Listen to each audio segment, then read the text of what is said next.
Everybody, this is Chris Orban here from Sim Coding Project, Ohio State. Just checking out the captions. Seem to be working okay. But we'll start, I believe, in 4 minutes here.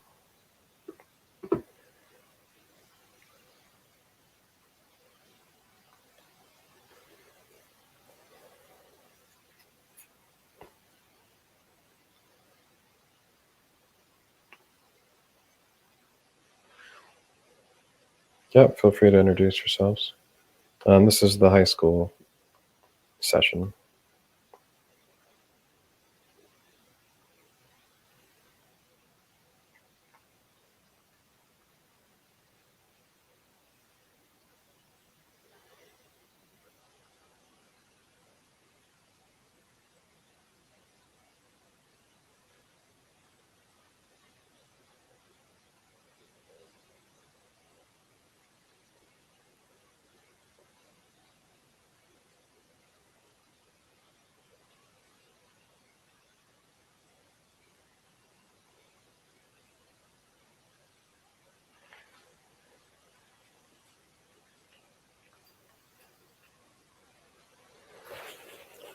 So if you're curious for a sneak peek, what we'll be talking about, a nice YouTube channel there. So very happy to answer questions, and hopefully we can end a little bit early so we can just kind of chat.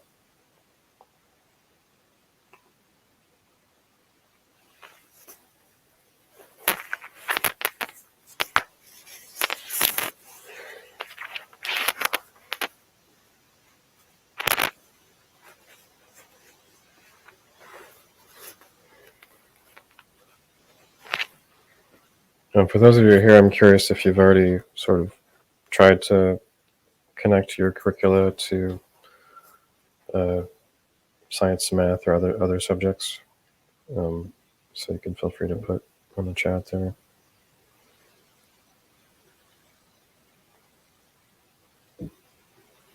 Recommended session. No, thanks.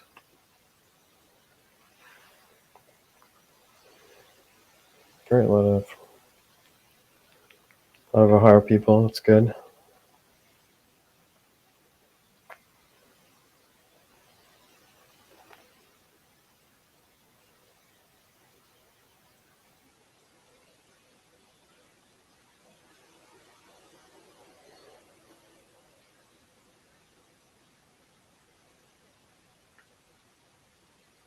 Yeah, thanks, Tammy, for that mention there. So is Julie one of the organizers, or is that? Because I have the ability to share my screen. I can start when I need to, but I'm not super familiar with this platform otherwise. But thanks, Mary.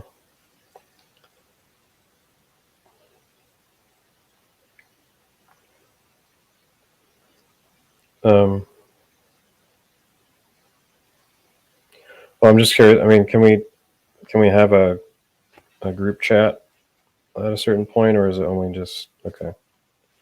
That would be great. Yeah, I just want to make sure that I'm not like preventing people from turning on cameras and turning on microphones, that sort of thing. Cool. Let's give it one more minute. Okay.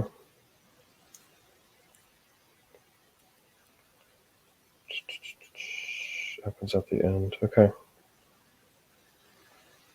All right. Well, it's 12:31, so I should. Everyone's time is very valuable, so I'm going to go ahead and share my screen. So this is my. So now when I'm doing this, I can't necessarily see the chat. So hopefully you can see me over here, right?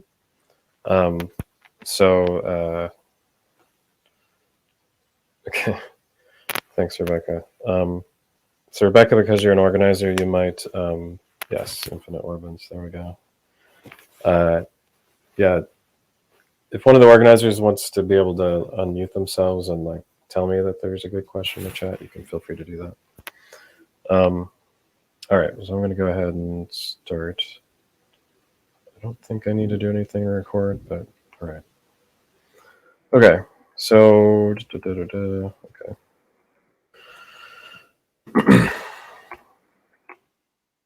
Okay, so I'm pretty sure you can see me.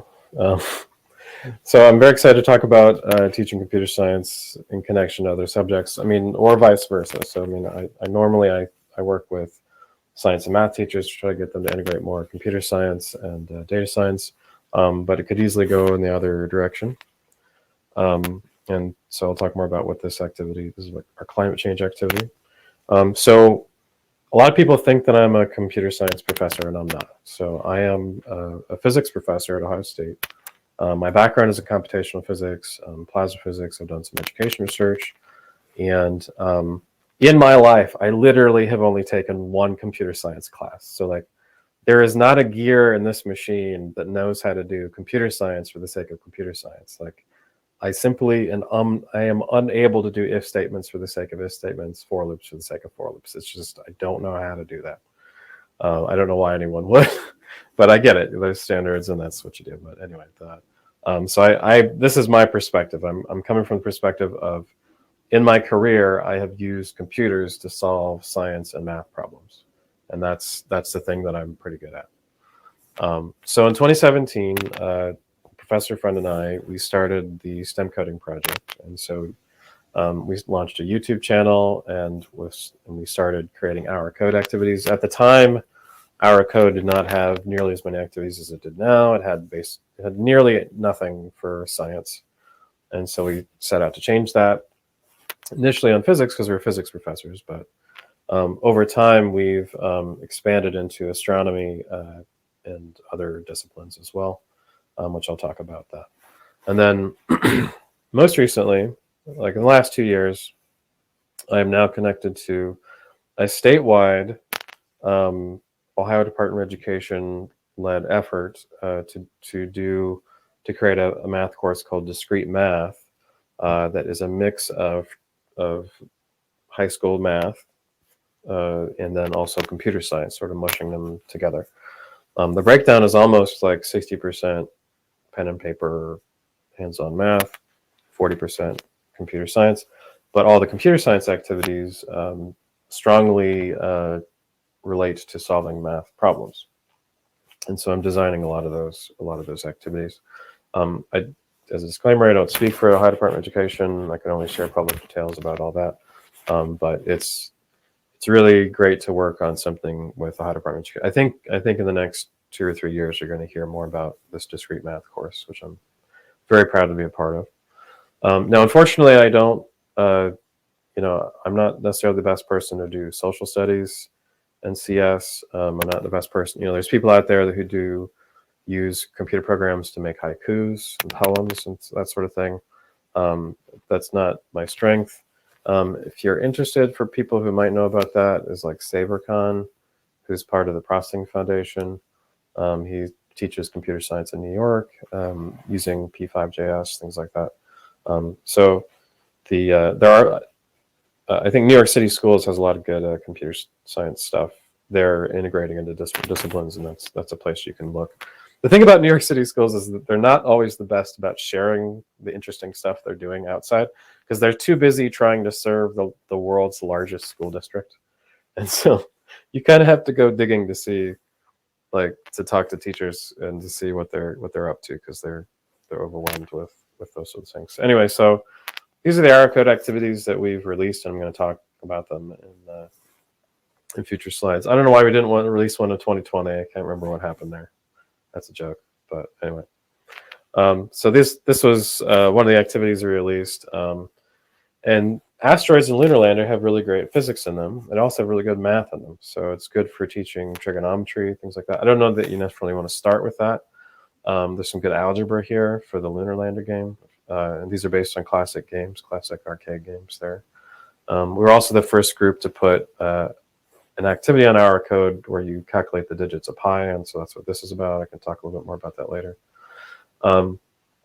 And then 2019, we got really excited about the black hole image, which we're going to talk about in another minute. So we have an activity that doesn't get into full general relativity, but it will show you, you know, as you get closer to black hole, how it's harder to get away, that sort of thing. And then this is an activity on climate change that I'll talk about a little bit more later. I don't want to say too much about the big picture. I don't want to like be overly philosophical, but I just want to show some of my cards here. And the main thing I want to get at is that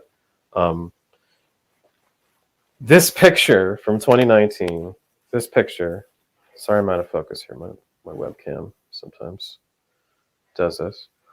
This picture from 2019 is just absolutely pure gold that has been dropped upon our laps. Okay, so this is Katie Bauman. So she's part of the Event Horizon Telescope collaboration, and she is looking at one of the first preliminary images of a black hole in another galaxy. And so this is easily the highest resolution image that humankind has ever created. And she's getting a sneak peek. So this photo is much earlier than the press release. So this was one of the first times any human had seen this result. And the reason that this is significant for what we're doing, for teaching computer science and other subjects connected to each other, is that if you think about the team that makes up the Event Horizon Telescope, Katie Bauman is not an astronomer. She's not a physicist. She's a computer scientist, and she's part of a team of physicists, astronomers, electrical engineers, radio engineers, statisticians, mathematicians, and computer scientists that solved the problems of combining all this data from all the world's, from most of the world's radio telescopes in order to create one image. I mean, 30 years ago, we could have had all the radio telescopes in the world pointing at the same object, and that would not have been impossible, right? What we couldn't do 30 years ago was combine all the data from those telescopes and to get one image that is much higher resolution than any individual telescope could have done. And so it's this huge computer science challenge, data science challenge, and it was an interdisciplinary team that was able to pull this off. And so if you're connecting computer science, your computer science class to other subjects, you don't have to apologize that oh, I'm sorry, I'm doing this math science thing or social studies or whatever it is. The world is connected, and don't lose sight of this opportunity here that we all saw as a culture. We all remember this, right? When the black hole image came out. Don't lose this opportunity to make the case for that. Another fun image from them is Katie with all of her hard drives, the hard drives that were flown in from all these different radio telescopes that they used to have the data recorded on it. That's another fun one.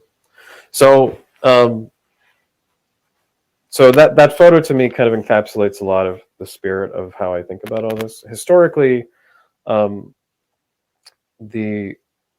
we started thinking about computational thinking seriously in 2006 with this essay by Jeanette Wing, who popularized the term. She didn't invent the term, but she popularized it. And so by 2013, when people were rethinking science standards, so this was more than 20 states got together and sort of wrote down a new sort of trying to unify the science standards frameworks. They mentioned computational thinking as a tool for doing science, and at the time it was kind of forward thinking, but they wanted to make sure that people understood that computers could be used to solve both computers and mathematics could be used to solve science problems. Nowadays, in recent years, there's a lot of big emphasis on data science, and the thing that concerns me is that when I hear people talk about data science, and about 4 weeks ago, there was a National Academy of Science data science hybrid conference thing, K-12 data science hybrid conference. The thing that concerned me watching that conference is that I didn't hear a lot of computational thinking. And so there's some people in this field that seem to think that this is all mostly distinct somehow from computational thinking. But if you really dig into it, you'll see that they're connected in 1,000 ways. So for example, most computational thinking frameworks have working with data as one of their main computational thinking skills. And so these things are all interconnected, even if the communities are sometimes disconnected. Not everybody going to the data science conference is going to computational thinking and vice versa. But anyway, so one more slide on philosophy, and I promise I'm going to get into specifics here. So remember that math and science teachers were doing data science and computational thinking before it was cool, right? But, I mean, might not necessarily involve programming, but they were analyzing data. They were talking about methods to process this data, that sort of thing, well before it even had the words for that. And so try not to imagine that these things just popped up in the last 10 years. And then another thing to bear in mind is that, especially with data science, is that when people say that we need more data science in schools, if you ask them what they're really talking about, a lot of it gets to just the ability of students to be able to look at things like a newspaper article and look at a plot in a newspaper article, be able to make sense of it, and to answer basic questions about it. So if that's what the need for data science looks like, well, that's exactly the same thing that the math world has kind of been focused on and struggling with for decades. That's the thing that when you compare U.S. kids to kids from other countries, it's those kinds of word problems with plots in it that we really struggle with. And so the need for data science is connected to just the wider need for math literacy. And so it's great that you're thinking about integrating more math and data science into your computer science class. That's exactly what we need from a math perspective, I would say. And my friends in Data Science for Everyone, which is based out of University of Chicago, I really think they get it. So these criticisms of mine are not aimed at data science for everyone. I really think that they understand that these things are connected like they are. They're very interested in building a tent instead of a silo, and I appreciate them for that. So let me get into some specifics. And these are just the activities I worked on. I'm sure there's a million other activities that are great.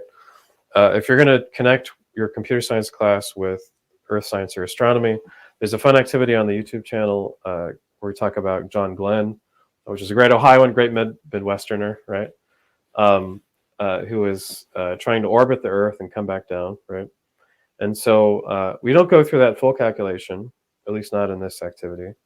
But we do go through some of the calculations that Katherine Johnson would have needed to do to understand that trajectory. Because that's the thing, is that everybody loves to talk about Katherine Johnson. There's a movie about it, Hidden Figures, but very few people actually talk about the calculations that she did. And in this activity, which if there's time, I can go over if you're curious. In this activity, you can change the initial velocity until you get the object to just tightly orbit the Earth. Here, the velocity is too fast and it's just sort of zipping away. So there's really not any coding in this, but it might be a gateway to other coding activities if you want to do that. I'm really proud of this activity that we have, and I encourage you to check it out. So there's a square root in it, by the way, in terms of the math level. So I think you could do this with maybe 8th or 9th grade would be the youngest I would think you could do it. But anyway, I'll have you talk more about this one later on. So that would be my first go-to thing for doing more earth science, astronomy stuff, and computer science would be this one. We have a whole list of YouTube videos on our channel. I should probably give a link to this. Let me see if I can put a link in my presentation so you can get. Let's see. Great. Sorry.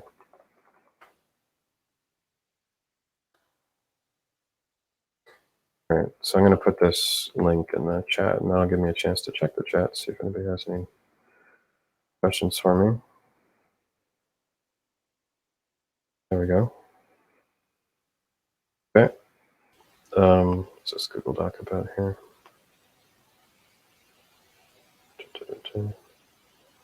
Okay.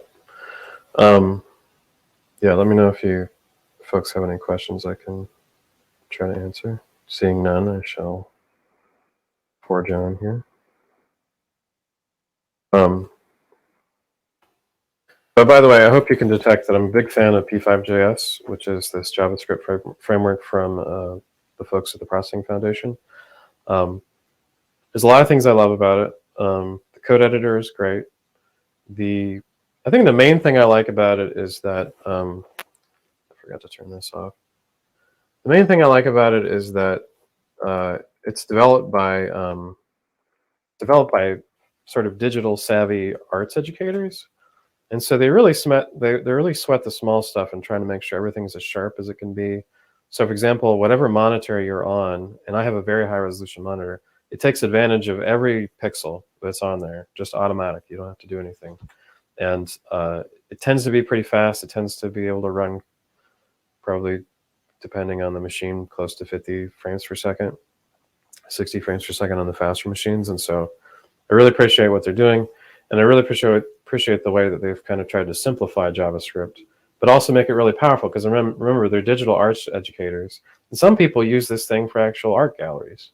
And so they don't want to like water this thing down so that it can't do interesting things. They're really they're really good at that balancing act.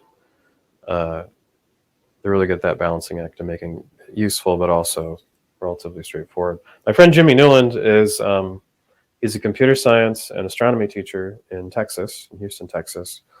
He has a bunch of stuff that he uses, including image analysis and all sorts of stuff. So you can feel free to check out his things. So let me know if you have any questions about all that. Again, I can't see the chat at the moment, but if one of the moderators wants to chime in. How did I connect with physical science? So this move the blood. So this is not the actual coding activity. This is the game. This is a game called Agario, which my kids were playing a couple years ago.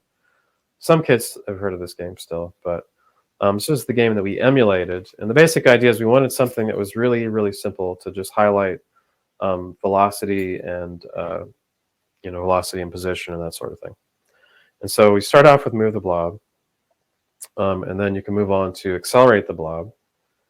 And so instead of the blob moving at a constant speed, it can accelerate in all these different directions. And so you can see that going from this one to this one, we're improving the physics, essentially, is what we're doing. We're adding more physics to it because it's more realistic to have something that accelerates at a constant rate than something that just sort of like moves around at a constant speed, essentially. And like in the move the blob activity, we show that like moving at constant speed, you have these you can make these right angle turns, which would not happen in real life. And so we're trying to get students to think about not just like getting this thing to work, but thinking critically about it, like what's the limitations of this. And the fun thing we do is we love talking about the physics of video games because any game, including the game came out yesterday. I can look at that game and I can tell you what the physics flaws in it are. So any game you can think of, there's some way that they're fudging the physics to make it run a little bit faster, and it's a good opportunity to think about that. Because for me, my goal as when I'm doing computer sciencey things in my physics class, my goal is that not all these kids are going to end up being software engineers, right? I'm not like trying to fill the software engineering jobs. The thing that I'm sensitive to is that most of the students in my class are going into engineering careers, and simulations are an increasingly important part of engineering work. It already is an important part of engineering work. You have simulations to do tensile strength of bridges, heat flow in engines, traffic flows, all sorts of things. And the people that use those programs, they don't necessarily have a PhD in finite element, whatever it is. But they have to understand that there's some limitations to what the computer can do. But there's also ways to double check that this simulation is right. And in some of our activities, so the lunar lander one in particular, you can double check that. Now in computer science land, that's called unit test. But from where I'm from, computational physics, that's called it's usually called the verification test. Different names for this for what is arguably the same thing, but it's important for students to understand that complex simulations are not right because of their complexity. they're correct because we tested them to show that they are correct. And so that's what I'm trying to get across with some of these things. Another tool that you could use for physical science or physics that to integrate it that you might want to think about using is the STEM coding object tracker, which is something we've been working on basically since the pandemic began, which I'm really proud of this. And the problem that we were running into is that there's a good number of programs out there. I'm sorry, I'm out of focus again. There's a good number of programs out there in which you can download, you can analyze some video, and you can sort of track the position of things as it moves, and then you can take that information, put that into a spreadsheet, extract what the velocities and accelerations are. And that's a good thing to do, but it's a little tedious to try to click the screen all the time. It's not that you shouldn't do that. I think that's a good thing to do in a science class, but it's you wouldn't be able to get this many dots. Like, see how many green dots are there? It'd be really hard to get that many green dots if you're just like clicking this thing around.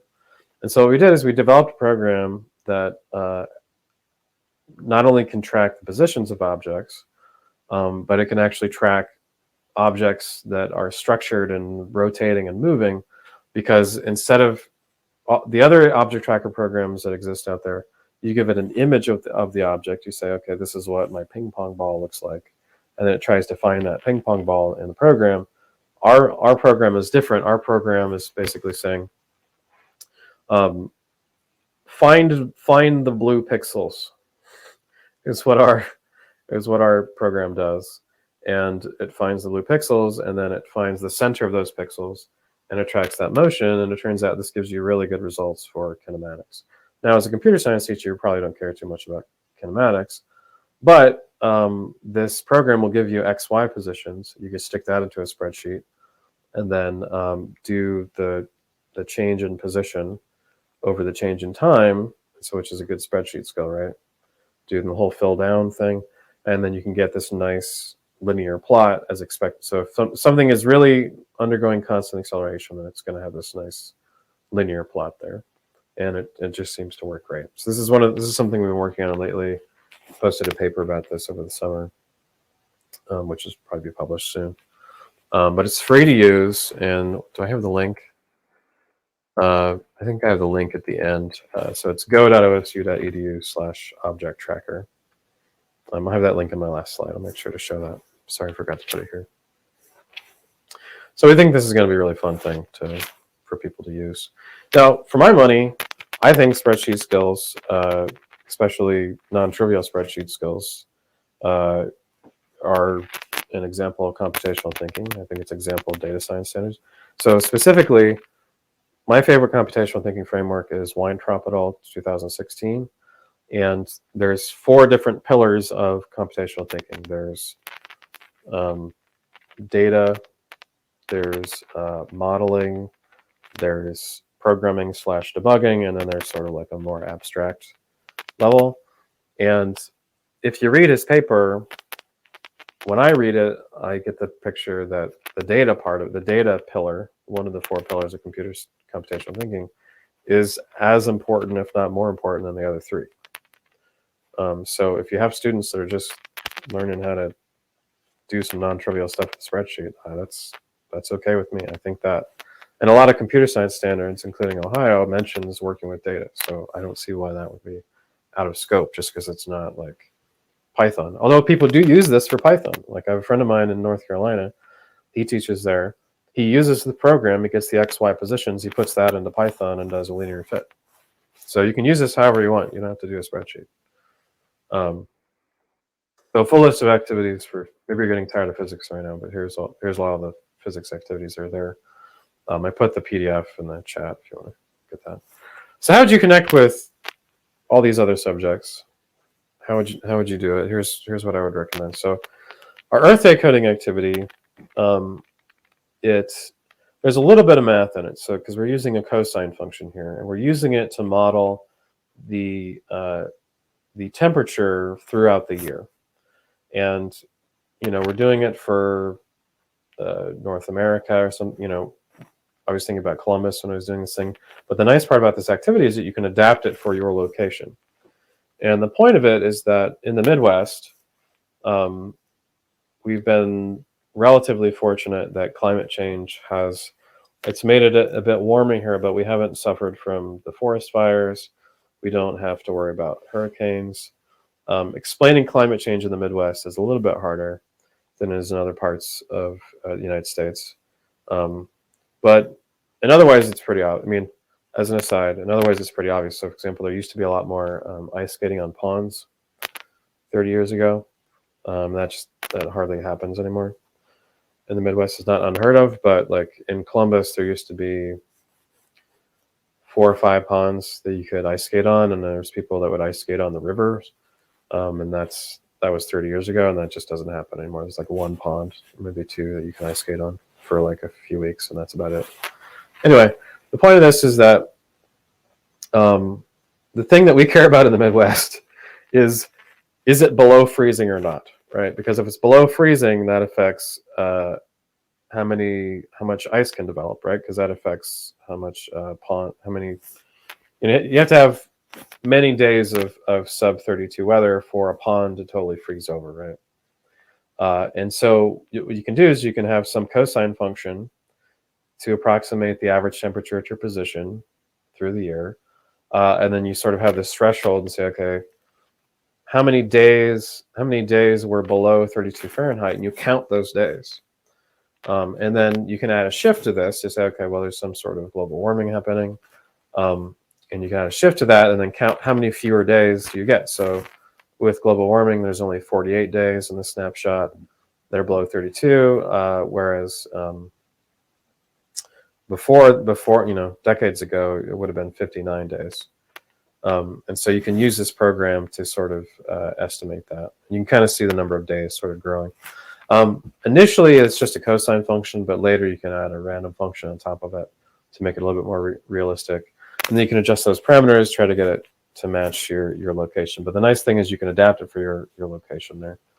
So the data is not necessarily for Columbus. So like other parts of the Midwest are going to be colder, possibly warmer. I don't know how far south we go here, but anyway, so that's a fun one that we made. It's a really nice interface for clicking through, and so it's a little bit of JavaScript. There's also a little bit of spreadsheets in there, so because you can download this data, and so for example, you can try to find what's the hottest day of the year, what's the coldest day of the year, that sort of thing. So it helps show students how to do min-max on a data set, and so we're trying to build a year-long data science curriculum, and a lot of it has to do with spreadsheet skills. Like that. So a mix of JavaScript, a little bit of JavaScript, a little bit of spreadsheet stuff. How would I connect with, say, earth science or atmospheric science? Well, this would be one example. I think this would count as earth science or atmospheric science in some level, but another activity that we have, so this is a sneak peek. So this has not yet been put on our YouTube channel. You're seeing it before everybody else. This is an activity that we've designed in which I don't know if you know this, but pretty much every smartphone has a pressure sensor on it. And so it's the pressure sensor, accelerometer, that sort of thing. The main thing we're doing here with the pressure sensor is, and so what you can do is you can have your students go to a stairwell, and you can have them go up and down that stairwell, and you can have them measure the pressure in that stairwell, and you'll notice that the pressure at the bottom of the stairwell is higher than the pressure at the top of the stairwell. And if you plot that data, you get very nice linear data. And so what you can do is you can put that data into a spreadsheet, and you can do a linear regression, and you can estimate, or like at what height above the surface, if the pressure is decreasing at the rate that it is in the stairwell, at what height above the surface would the pressure be effectively 0? And you get some very crude, I know why it's crude, I know this is crude, very crude estimate for what the height of the edge of space is above the ground. And so there's not any coding involved in this, although if you wanted to put that into Python, you say, okay, we're going to analyze it in Python, do the linear regression in Python, that's fine. But the data is very linear. Like, it's very convincing that it's linear. So it's not like you're sort of lying to them and saying, well, it's linear, but it's not. But when you're this close to the ground, it's linear. So the app we like to use is the Arduino Science Journal, which is free. It used to be called Google Science Journal, but so this will be out on our YouTube channel within the month. But you can see the worksheets here at this link if you want to track that down. Is there any questions on that?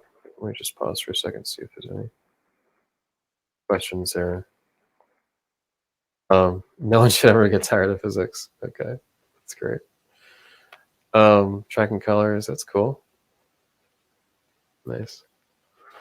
The thing about the object tracker is that for this to work in real time, you have to degrade the resolution of the video. So this is not the raw video that we recorded.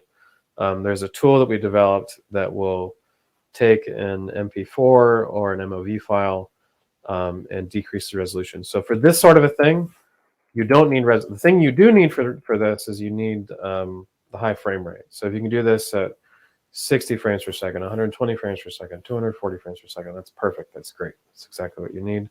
Well, you don't need like 4K resolution at 120 frames per second. That's the 4K is just excessive. The main thing is the frame rate. So we have a tool that will help with that, which is mentioned in this paper, by the way. All right, so math is a big topic. Easily as broad as science, right? So it means, you have to ask the question, which math? What are you talking about? But if you just wanted to dip your toe into connecting with math, a good thing to look at would be our Pi Day coding activity. So the way this activity works is that we have a random number generator. Hopefully, I don't know if you can see the code here that well, but we're generating a random number, random XY positions. And then we're checking this, so each one of these is a little dot. We're checking to see if that XY point, is that within this circle, or is that only within the square? And if it's within the circle, that it's gray. If it's only within the square, it's black. Everything within the circle, we count that point as being within the circle, but if it's, we also count the total number of points.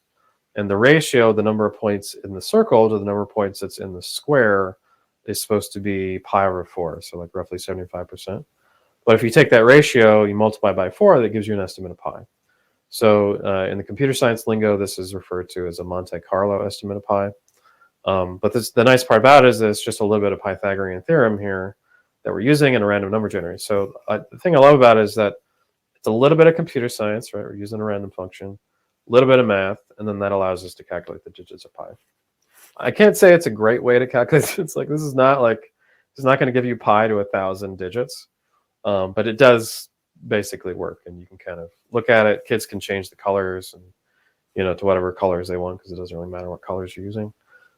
So this is on our code, and if you're going to do one thing, and by the way, the day that you might want to integrate math is on Pi Day, right? So the part of our strategy is doing Pi Day and Earth Day is like, well, there's one day a year that you're thinking about might be thinking about these things, and so let's give you some resources for that. By the way, I do have solutions for all this. That's not necessarily linked on these slides, but solutions do exist for these things. I can talk about that maybe later. So this is the first go-to thing I would say for math. It's not the only math thing I've created, but I've also been working on discrete math. Unfortunately, I can't necessarily share like all the activities that are for this until I get permission from Ohio Department of Education. But you can kind of see what the curriculum looks like. There's a lot of board games, and so there's coding activities where there's interesting mathematics and the strategy for the board games, but there's also interesting computer science and trying to get the rules of those board games into a computer program.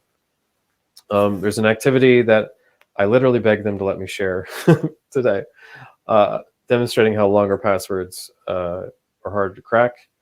So just sort of scanning through all the possible passwords until you crack it. That's a great example of math. It's also a great example of cybersecurity, that sort of thing. Continuing the board game thing, and probability unit talks about the game of Risk some. And then at the end, even though it's a math class, we're talking about cryptography, and that's a great subject where math and computer science become so similar as to just sort of bleed into each other. And I love gray areas. I love fuzzy edges, and so we're definitely going to do a lot of cryptography. Again, this is a math class, right? But you can see a ton of computer science in here as well.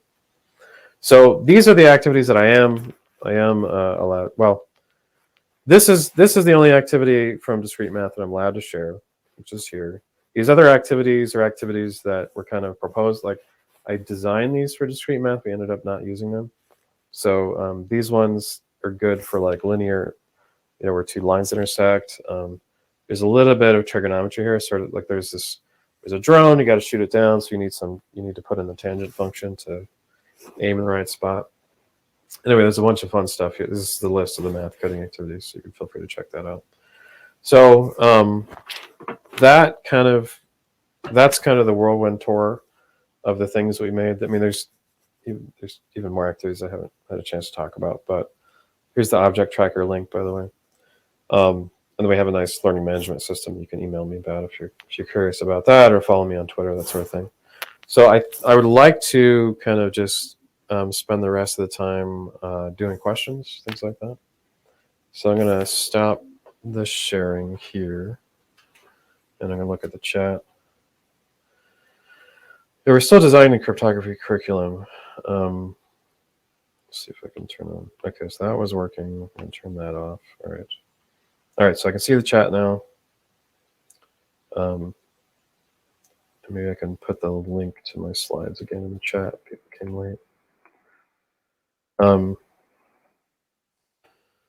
does anybody have any questions for me, or things that they want to share, or maybe concerns that they have, or like I want to do this, but I have the following concern.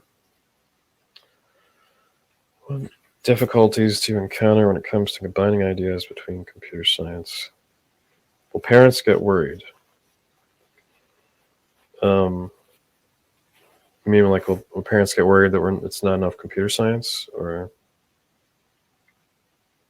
students feel like they can't do it? Yeah, well, a lot of work goes into making sure that's as simple as it can possibly be. So, for example, like the black hole thing. Black holes are this notoriously dense subject, right? So we put a lot of work into like what are the things that we could do that illustrate some of the concepts of black holes that students can handle. So a lot of thought went into that. If you add CS to math, I've been missing some math content. So the committee that we're a part of, there's some days that we spend the whole meetings worrying that whether or not we're covering the math content well enough. Other days we worry about whether we're covering the computer science content well enough. And so it's impossible to please everyone all at the same time. But there's there's math education people that are worried that there's too much computer science. There's computer science people that are worried that there's not enough computer science. And for me, the thing that my sense is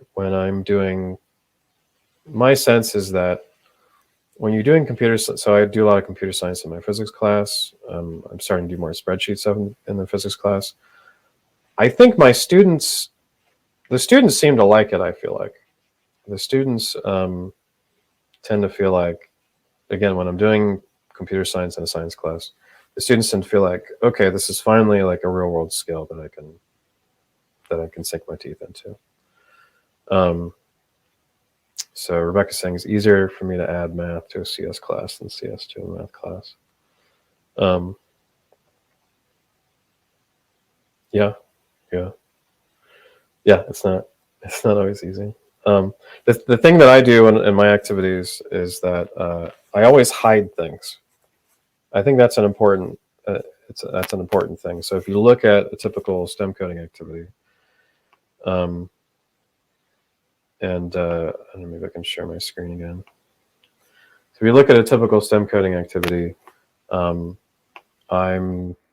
see, I'm gonna do the Project Mercury thing. Maybe I'll do the move the blob thing. Move the blob to, I know my screen is offset and that's annoying.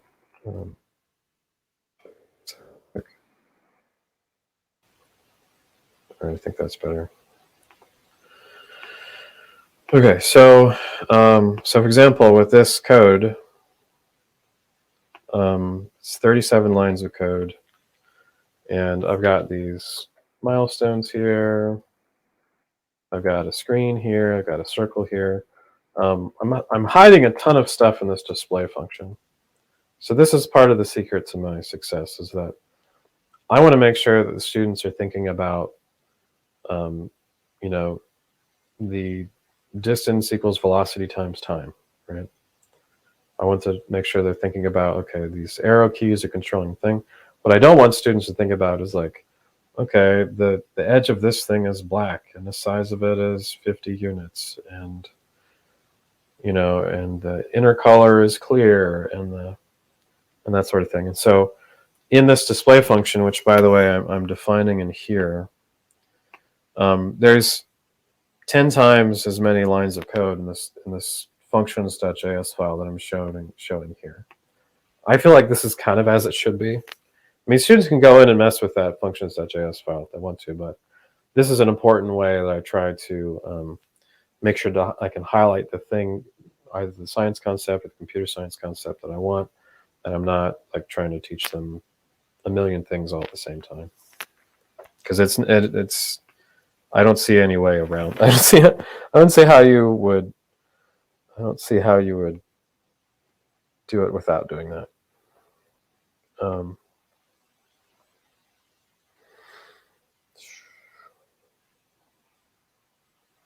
So other questions that are here? Are there questions in the Google Doc I should see? You can point to the concept. Yeah, exactly. Sometimes it's a science concept. With with discrete math, there's an activity where I'm specifically focusing on how much memory that things are taking, and I'm still using this approach. Even though the objective is computer science objective, I'm still hiding a bunch of stuff in the background, so you can focus on like, all right, this for loop populates this array, and we can think about how much memory that's taking up. Yeah, there is an email list that you can add yourself to. Yeah, let me provide the link to that. So you can either send me an email, or you can just add yourself to the thing here. We also have a Slack channel if you want to join our Slack channel. You're welcome to do that. Yeah.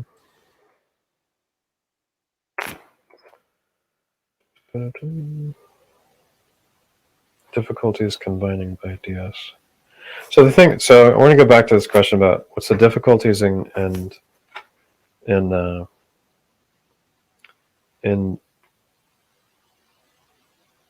when it comes to combining ideas between CS and other subjects. The thing I am often trying to do is I'm often trying to show how a little bit of CS can illustrate a little bit of science or math. And so the reason that if I go back to, maybe I'll share my screen again. So if I go back to like this,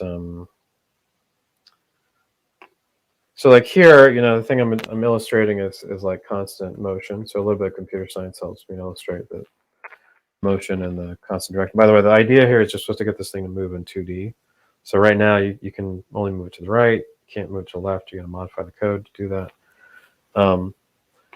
So with the, say for the Project Mercury thing, it's initially the speed is too slow here. So John Glenn is not getting enough velocity from his rocket to make an orbit here. And so we're going to increase it to 30 to something like 50. And so this is orbiting, but it's not orbiting close enough to the Earth. We don't want John Glenn to go all the way out here. And so there's a little bit of computer science. So students aren't necessarily messing with this code. It's just sort of given to them. But there's a little bit of computer science, but it's helping to illustrate the science. And so that's the thing I look for, is how can the computer help me to illustrate the actual dynamics that I'm trying to get the students to visualize. And so when you think about it that way, is the computer as a tool for kind of solving. So instead of like, how do I shoehorn computer science in this thing? It's like, no, it's like, how do computers illustrate this or that to students in a more vivid way? So that's the same thing with like the climate change thing, the Earth Day. I can talk about how the climate warms and stuff like that, but the other thing I could do is make a program that actually does something to calculate what the impact of climate change would be. Am I still showing my screen here? Okay, let's see. What about cryptography? How do you teach that? I'm not expecting to do a bunch of JavaScript things for cryptography. Initially, I thought we were going to move in that direction. For that cryptography unit, so the best presentation of RSA encryption that I've seen is something called codebymaths.com. Code by math or code by maths. Here we go. So I'm going to put this in the chat.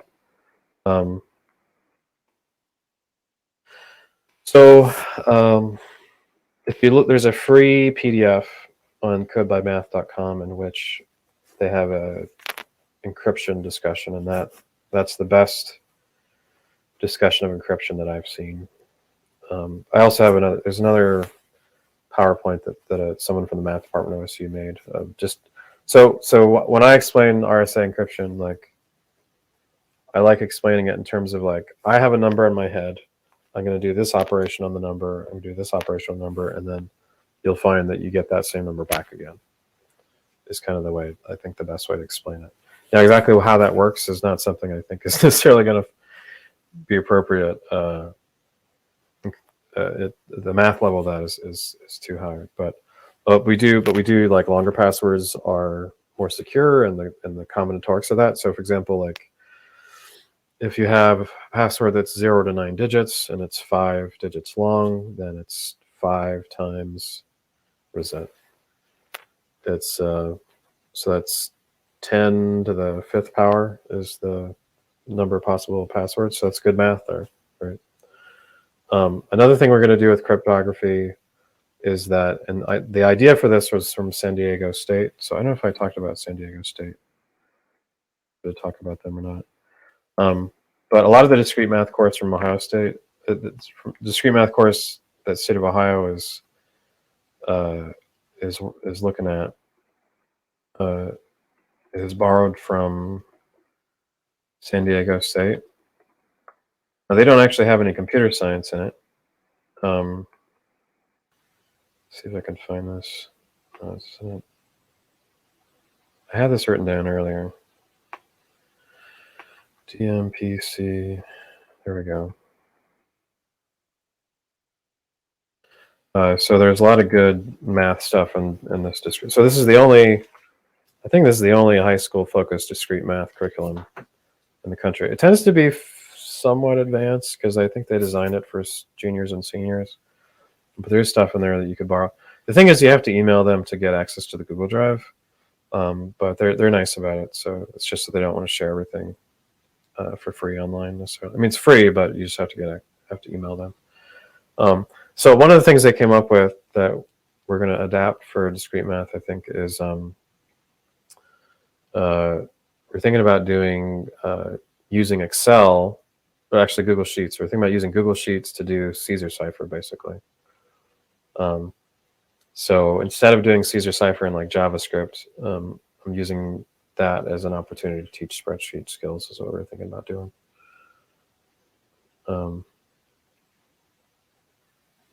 So I don't know how much math that is, but so like when we're teaching cryptography, I don't know that we're teaching it that differently from what you would do in a computer science context.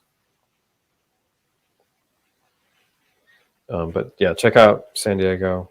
I think it'd be cool if they were more connected to computer science education movement. I think they're great folks to have around. Cool. I think that's my time. So thanks so much for coming. Please feel free to follow me on Twitter or Instagram, or join the email list that I posted there. So I'll put my email here is that. So thanks so much for the opportunity to speak.